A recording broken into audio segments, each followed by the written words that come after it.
East Idaho Newsmakers is brought to you by the Bank of Commerce, your bank of a lifetime. This is East Idaho Newsmakers with Nate Eaton. Thanks for joining us this week here on East Idaho Newsmakers. We are talking with Roger and Heidi Merrill. They are the owners of the Playmill. They have really done a lot to bring some culture to Eastern Idaho. Mr. Merrill, I almost call him Brother Merrill because of BYU Idaho, teaches at BYU Idaho. How long have you been at the university? In my 17th year. Wow. Yeah, 17 years. And Heidi, you help out with the theater program a little bit too, or at least with his shows. Yeah, I've had a little bit of involvement. I've actually done some shows on campus, and I'm always there. So we're just a few weeks away from the Playmill opening, Memorial Day weekend, right? Yes. And how many years have you all been running the theater in West Yellowstone? Well, that goes back to 1985 when I was a student at Ricks College and auditioned to be a member of the company. And spent that summer there. The next year I was invited to come back for a second season, and then that was when Heidi had auditioned as a cast member. Had you all met? We'd met. We met, knew each other. yeah. We were in the same group in college and all that, but we started dating that summer. So. During the summer, started dating. We're married the next year, and we've been back ever since. Wow. Yeah. So we were there for, how many years before we purchased the theater?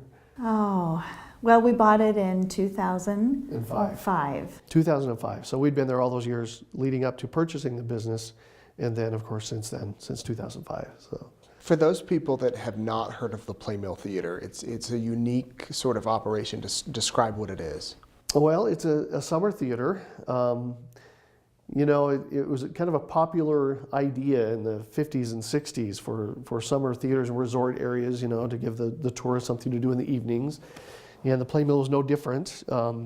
It opened originally in 1964 in our present-day location. And the idea was for the founders, to give students who were attending Ricks College an opportunity to go and perform in a family-friendly environment.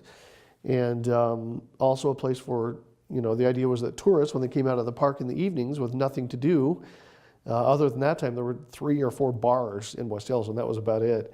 It wasn't even incorporated. And the ratio's about the same. And a McDonald's. Yes.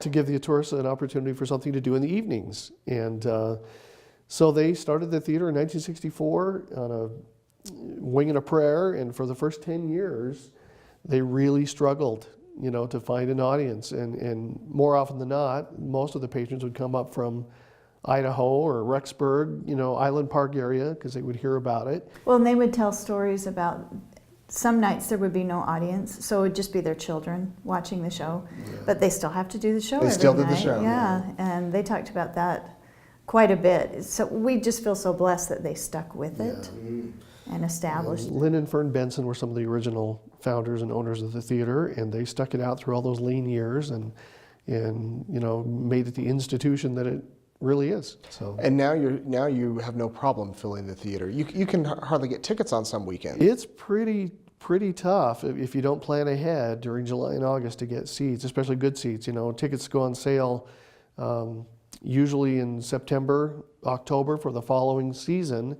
And there are some evenings already that are almost sold out in July. So. Oh, we have some audience members that the minute those tickets go on sale, they go and they get their group of 20 where they want them in the theater, and they purchase them the day that they become available. They always want those same seats, probably year after year. So things have changed over the years. originally depending on tourists who happened by in town or walking by to notice and come in.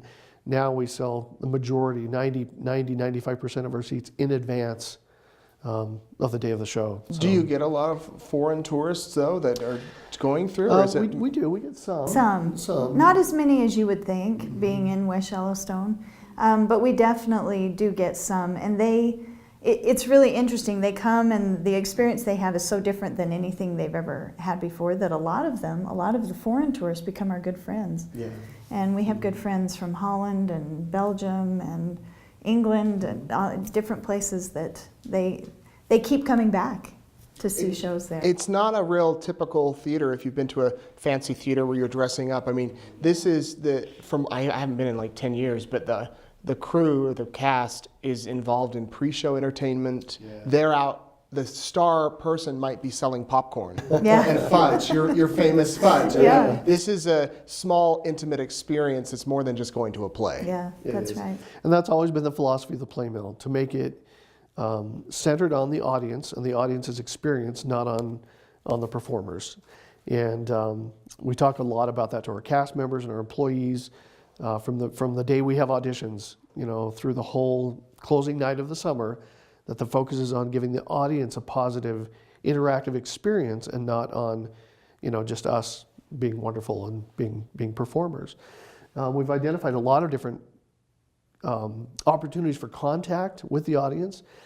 And as a result of that, it's interesting because, I'll run into people anywhere, wherever we travel, in New York or Disneyland in Los Angeles, and He always gets recognized. they'll I say, don't. "Oh, you're the So I Playmill don't. guy, you're the Playmill guy, You're we the were there." Playmill guy. And they'll always be so excited. "We saw a show there last summer," and they'll say, "What did you see?"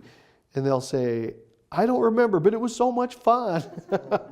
That's funny you So- say that because I don't remember the show I saw. Yeah, it's true. But I You remember going. Yeah. selling popcorn. And, Yeah. And so we're very specific in our approach to that aspect of the experience. In that, on nights when we're not sold out, early in June or maybe late in August, we send the cast members out into the town with a guitar, and they sing in the streets and in the restaurants and hand out flyers to solicit patrons to come. That's been a tradition since the early days of the theater. When the audience comes, they arrive at the theater. The cast members show them to their seats, take them with them. "Hey, where are you from? Have you been here before?" And get to know them a little bit. Then we do a sing-along with the audience, with the cast members out in the audience to get them, loosened up. And I always joke that we don't sell alcohol, so we have to get them involved, loosened up somehow. Yeah. Then we do celebrate anniversaries and birthdays from the stage. We bring the audience members down and acknowledge them with their And a lot of people, they have to go to the Playmill to celebrate their birthday. It's Embarrass really the fun. teenage son on the Yeah. stage, of course. Then at intermission, the cast members come into the theater selling popcorn and soda and fudge and hot fudge sundaes, whatever we're selling. And then as soon as intermission is over, we do the second act.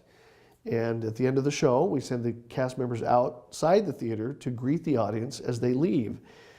You see that sometimes with other theaters, and it's sometimes awkward, especially if you didn't enjoy the show. You have to tell them, "Oh, that was really thank you very difficult much, piece." yeah. But we make it very clear that the reason we do it is to thank the audience for coming, to make sure that they know we appreciate their patronage. And by then, the cast members have had all these opportunities to get to know the audience members, and often they remember their names, where they're from, what special occasions they're celebrating, or they'll recognize them from the night before. They've been to the show before, and the end result of that is the audience members having had a personal experience in the theater, not just as an observer, but as a participant. What shows are you doing this year? We are opening with Disney's Newsies. We're really excited about that. First time you've done Newsies? First time. It actually became available, and the company that represents it, they let us know it was available as soon as it came available, and we were able to get the rights for it. We're actually one of the first theaters in the area that get to do it. We're very Wonderful. excited about Usually that. these big titles, they release to their premier organizations within a region. And so we're actually the regional premiere of Newsies. Wow. So Yeah, that's there's awesome. a lot of people doing it, but we're the first ones to get it. So pause it right now to go get your tickets because I have Yeah. a feeling those will sell. It is. It is selling. They already are Yeah, selling. is, yeah. it's selling pretty strong. And then we're doing The Little Mermaid, Disney's The Little Mermaid. We did that last summer. It was so popular. We were sold out so much that we decided to do that one again. And then we're doing Annie, Get Your Gun, which is one of those classic favorites that everybody likes, and we're excited. And it seems like that's a good variety because Annie, Get Your Gun, the grandparents might like. Little Oh, yeah. Mermaid, the little Yeah. kids might like. Absolutely, absolutely. It's funny though, Little Mermaid, one of my favorite things to do is slip in the back and just watch people and make sure they're enjoying it. And you should see the moms singing along with the Little Mermaid, singing Part of Your World as that's happening And on probably stage. some dads too. Oh, yeah. Grandpa's It's really- just beaming, as Yeah. they watch the finale. It's delightful. It's very Yeah. fun. Now, have you always, both of you, been involved in theater since you were young? Yeah. I started when I was in the 9th grade, and I'm sure you were about the same. Sophomore in high school. I grew up in Rigby, which is a great community, very I grew up in Shelley. sports centric, and I didn't develop as quickly or as well as most of my peers, and so I had to find a niche, and I landed in music and theater, and I just fell in love with it, and that's what I've done ever since. And did you both went to Rick's? Yes. And that's, you obviously met at the Playmill, but studying at Rick's. And did you decide, hey, we want to stay here in eastern Idaho and get hired on at the college? How did that all play out? Yeah, kind of. That was always my objective. Yeah. I always wanted to go back and teach. I graduated from Rick's College, loved it, and loved my experience there. And it's, this is home. And we have 4 children. And, doing theater, trying to make a living at theater is challenging. So we've been very blessed to be able to do that and to have our family involved as well. We have an ideal situation to be able to do what we love and have our family and a great place to live, raise our children. It's been wonderful. We just love it. Did you ever think about going elsewhere, maybe to New York City or Los Angeles to pursue the acting dream? Well, I think early on we Yeah, did. I think everybody does. It's bitten by that bug, and then And we've had a lot of performers that have gone on. A lot of them. A lot of your students, right, that have gone on to do big projects. and a lot of former Playmill cast members going on to Broadway and national tours and regional theaters, doing very well. So it is. We consider ourselves a professional theater. We're not a union house. So we're kind of a springboard between academic theater and professional theater from an actor's perspective. Summer stock is kind of what actors do to pay their dues and to really learn if this is what they want to do for the rest of their lives, and then go on from there. So right now we've got a couple of former cast members in Broadway shows, and it's really another fun one to see on them tour. grow and develop It's fun. and to go and make their impression in the world. It's really neat. That has to be cool to know that you were, helping them when they were infants in the acting universe, and now they're on Broadway. Yeah, and it is, our schedule is grueling for the summer stock theater, especially for us. Broadway, their weekly schedule, they do 8 shows a week, matinee on Wednesday and Saturday, and then they'll do an early Sunday show. But it's 8 shows a week, and they all complain about it. Oh my gosh, our schedule. And it is It is grueling. It is. It's hard work. But those who have been at the Playmill and then gone on to Broadway, they always come back with, well, let me tell you about this theater in Montana I work at. Because you guys do 2 shows a night? We do 2 shows a night and 3 on Saturdays. They do 13 shows a week. It's 13 shows a week. It is not for the weary. And all of the cast is in every show? Yes. Yeah, So they have to learn parts and scripts for 3 shows? Yes. they do. Yeah. When do you start the rehearsals? We start rehearsals formally around the 1st of May, and we have about 2.5, 3 weeks before Memorial Day weekend, when we always open the Friday of Memorial Day weekend. So we do as much as we can before then. Most of our cast members are students, but they have scripts and music, and they're working on it before arrival so that we can make the best use of the time once we get there. But we only have about 3 weeks to put the first show up, and then... And we kind of add in the other shows here and there in those first 3 weeks. We learn a lot of choreography for all 3 shows and music and things like that. But yeah, officially that first show opens Memorial Day weekend. And are you guys the ones that are doing the directing and the choreography and the costumes and the... Well, a little bit of everything. But we do have And you're in the kitchen. Yes, yeah, we do a lot of that. We have very qualified, wonderful people that help us. We have 2 extra directors this year. Roger's directing Newsies, but our son Samuel directs Annie Get Your Gun, and then a longtime employee, David Walker, is doing Little Mermaid. And then we have a wonderful choreographer who is our daughter. She's fantastic, and she choreographs the shows. We have a costumer that's wonderful, but I also do a lot of the costuming as well. Yeah, we have our hands in everything, but we have a wonderful staff. Yeah. They are Our great. philosophy has always been to surround ourselves with talented people and help them do their jobs. Yeah. And we depend on them, and that's been a large part of the success of the theater is being able to utilize talented people and and not trying to do everything ourselves. We just because there's no too way. much. Yeah. Well, and we have a great set designer, and our technical director is yeah. top notch. So yeah. Most people take a break during the summer.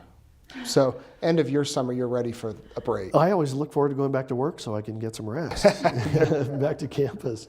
We're going to take a quick break. When we come back, I want to ask you, I heard a rumor that you have a quote in your house that's engraved in the stone or something. We'll talk about that and a lot more with the Merrills after the break. At the Bank of Commerce, we understand the hard work, determination, and sacrifice it takes to run a successful business. That's why we're here every step of the way to help make your dreams come true. The Bank of Commerce, your bank of a lifetime.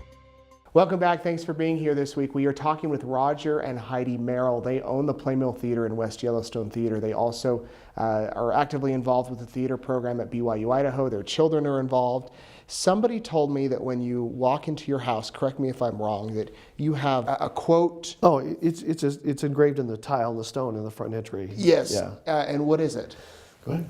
Well, our favorite play is Our Town, Thornton Wilder's Our Town. And if you haven't read it or aren't familiar with it, it's beautiful. And it just kind of helps you understand what life is all about and what's important in life. And the quote itself, I'll probably say it wrong. No, you won't. Do any human beings realize life while they live it every minute? And every time we hear that line, it just gives us pause to think, do we all appreciate every minute of our lives and everything about it? And helps us, we're in the middle of a production, going crazy. Just take a minute, it's okay, and this is wonderful, what we get to do. Life is good. And I think all of us can benefit from that. Just, everything you do is hard at some point. And to just take a minute, take a breath, and realize how great life is. And you liked it so much you put it in the stone in your home. Yeah, it's going to become our family, one of our family motto. mottos. Yeah. Yeah. Have you done that play together? He's directed it, and I've been in Yeah, I it. directed her in the show once years ago, and then I've directed it a couple of different times in different places. But it's just a beautiful, beautiful comment on the human condition. So I think the first time I ever saw that play was at BYU Idaho. Oh, yeah. You directed it back in the early 2000s. Yeah. And I was blown away. I didn't know much about it, and then I ended up going to New York a few years later and saw it in some theater, and it's a beautiful play. yeah, it is beautiful message. How do you decide which shows to do? That's a kind of a complicated process because there's so many variables. We have a list of shows that we would love to do just because we would love to do them, but they're not necessarily an appropriate fit for our theater, not in content, but in... Well, kind of. We'd love to Yeah. do Sweeney Todd. But Yeah, it's one of our favorites, it's a little... The kids would be a little... Yeah, a little scary. Maybe grandmother, but... So that's one of the factors. First and foremost, we take our audience into consideration. What is a show that our audience would want to see, yet at the same time would challenge us, artistically, because we could do Seven Brides for Seven Brothers every summer and sell it out. Every show. And audiences eat it up. Whenever that show comes up, people love it. And it's a great show. We love it as well, but not every summer, right? So we try and pick something that's new for us, artistically challenging, something that, maybe specifically for young families, Little Mermaid, that kind of show, and then a chestnut, something that is recognizable and instantly familiar. The old standard. Kind of a standard script, like Annie, get your gun. Yeah. So, and then with that, we have to take into account the cast requirements, because we hire a company of actors, and then they do all three shows. So the number of men versus women in each one is a factor. Yeah, we can't do Seven Brides for Seven Brothers, which we need 7 men and 7 women and the townspeople, and then do Forever Plaid, which has 4 men, unless we, work out the other show, and it's kind of complicated. And the number in the cast. We also have to provide housing for our employees up there in West Yellowstone, which is difficult. There's not a lot of options up there, and so that plays a factor in deciding what shows. Is this something like, are you already thinking ahead to next year shows? Oh yeah, we're always thinking You're ahead. kind of thinking, what can we do that? Yeah, we've been wanting to do Les Mis again. We did that in 2013, 14. Oh, I can't remember. They all melt together. And it was a huge success. We loved the experience Well, and in our small theater. It was so amazing to do that show, to be involved with that show. Roger directed it. I had the opportunity to be in it, and it was just an amazing experience. Yeah, it really was. It was a great show for us, and we've wanted to do it again ever since, but the rights are restricted. The owners of the rights have pulled it from availability because there's a national tour out, and they don't like competition with those tours, and so... As soon as it comes available, we'll do it again. You'll do it again. Yeah. So availability, royalties are another big factor. This always surprises people. That you have to pay. Oh, yeah. It's expensive. It's very Yes. expensive. So let's say you wanted to do Les Mis. You've got to pay whoever owns the rights. Is that how it works? Yeah. You have to pay for the right to do, for each performance. You also have to pay to rent the scripts and score. Then you have to pay for the orchestration. So for example, Newsies this summer, it's upwards of $800 per performance, whether you sell any tickets or not. Wow. So, 10 people come to the show, we still have to pay the rights holders that amount of money in order to do the performance. It's interesting, isn't it? Are there any shows that don't have any rights that you could just do for free? Well, anything that's in the public domain. Okay. Shakespeare. Gilbert and Sullivan. Have you ever done those? No. We've thought about it. We've thought about it, but it's a summer getaway. And do you want to go watch Macbeth? Yeah, good point. Good point. Which we would love to do. So Yeah. that's another factor in deciding, what are shows that people are going to want to see. Musicals always sell better than straight plays or comedies. We do have several comedies that we love doing, The Foreigner and See How They Run. They're very popular with audiences. Royalties for those shows are much, much lower, but they don't sell as well. So it's a juggling act. So would you ever do in our town at the Playmill, or is that too deep, Probably not. It's pretty heavy. Yeah. It's pretty heavy. We were hesitant with Les Mis because it feels that way too. But it worked, and I think part of it is the fact that it's a musical and that the music is so recognizable. But interestingly enough, the summer that we did it didn't sell well until about into July. Yeah. We were kind of worried because it wasn't selling, and we thought it would just be gangbusters. But then as we started talking to patrons who, after the show, when they had seen it, they were just blown away by how good it was and how our interpretation worked so well. And they would say, well, we weren't going to come because how can the Playmill do Les Mis? We've got this little tiny space and this little stage, and we were thinking, I don't know that I want to see it there. But then when they did, realized how well it worked, then word of mouth took off and it sold out the rest of the season. And that's something interesting about the Playmill. We like to focus on shows that deal with relationships, strong human relationships in the content of the play, because they work really well in our intimate environment, where we don't have Broadway stages and Broadway size space to work in. If we can do more personal shows that connect on an emotional level, because the intimacy of the audience, they tend to work really well for us. So Yeah, that's a great point. What is the state of theater, do you think, in general? Has Hamilton kind of created buzz across the country that people are more interested in it? And have you guys kind of seen peaks and valleys over the years? That's a really good question. I think it's helped a lot. I do believe a production like Hamilton has helped people be more interested. But I also think that sometimes our generation, our culture has become so, they need a spectacle to be entertained, that we have really had to look at how we do things and update and watch our technology and our costuming, because it requires a lot to entertain some of the younger people.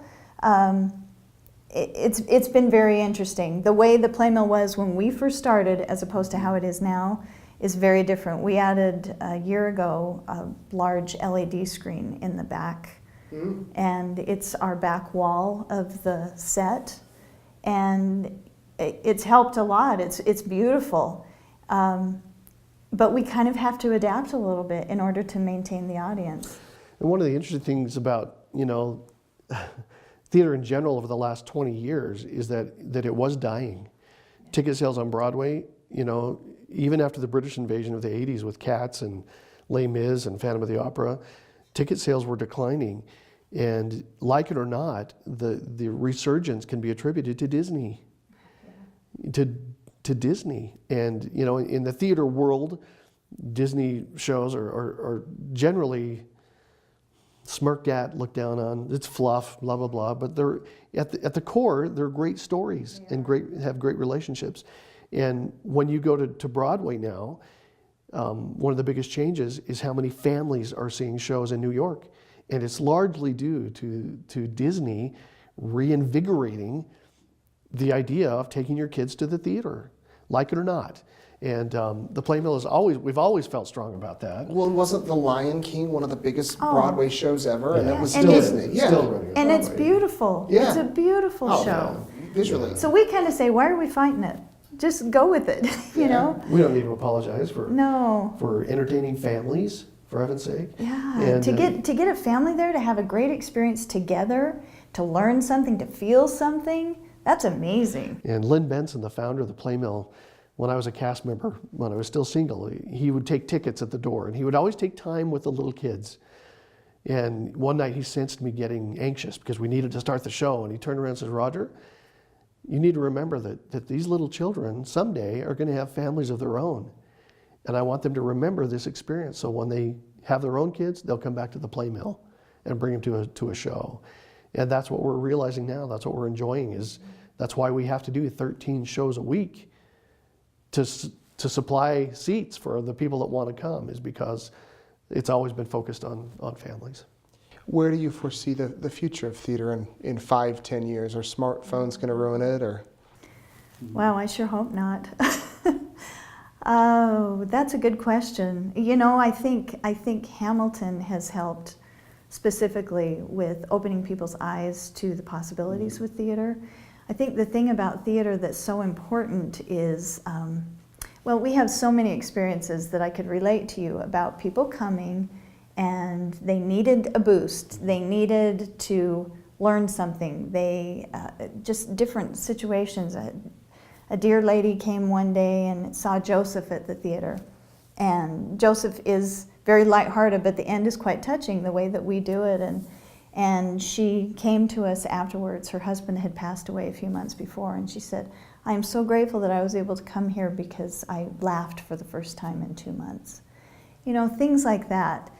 So I think that if theater doesn't, if we decrease our ability to do it, or we just let it go by the wayside, we're letting go of something so valuable to just help people. Forget your problems for a few hours and just enjoy yourself. And honestly, the people that have come and say that whatever they learned that night has changed their lives, whoa.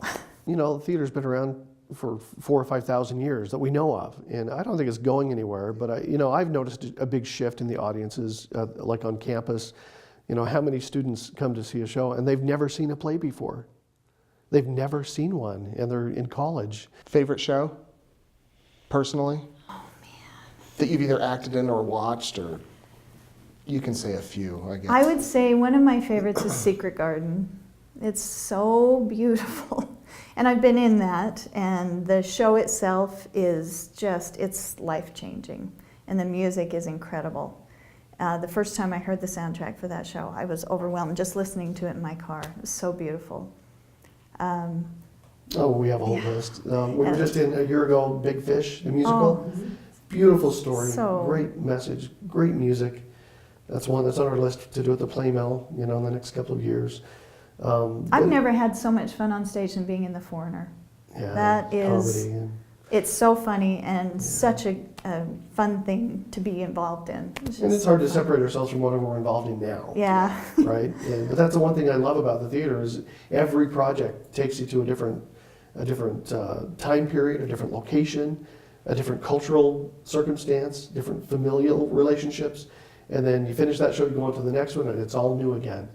And that's what I love about what we do, is that it's always changing. Yeah. And we get to meet so many and work with so many talented and wonderful people and just great people. Well, and I would have to agree with Roger in that. The kids that we work with, all the things that we learn from them, and they become family. They're our children, they're our children's uncles and aunts, and now just friends. And last summer we did a production called Peter and the Starcatcher. It's a beautiful show, and the kids did such a good job with that. I learned so much from them watching that show. I was not in it, Roger directed it, but just being involved with it taught me so much. They're amazing. Well, we're lucky that you all live here in Eastern Idaho, and we're lucky that the Playmill is just a couple hours away. We'll include a link to the website so you can purchase tickets, check out the shows. Again, Annie Get Your Gun, The Little Mermaid, and Disney's Newsies for the first time premiering in Eastern Idaho. Thanks so much, Thank Roger you. and Heidi Merrill, Thank and you. good luck this summer. We'll see how you're doing in September. Thank you for watching. Have a good week. Thank you. East Idaho Newsmakers is brought to you by the Bank of Commerce, your bank of a lifetime.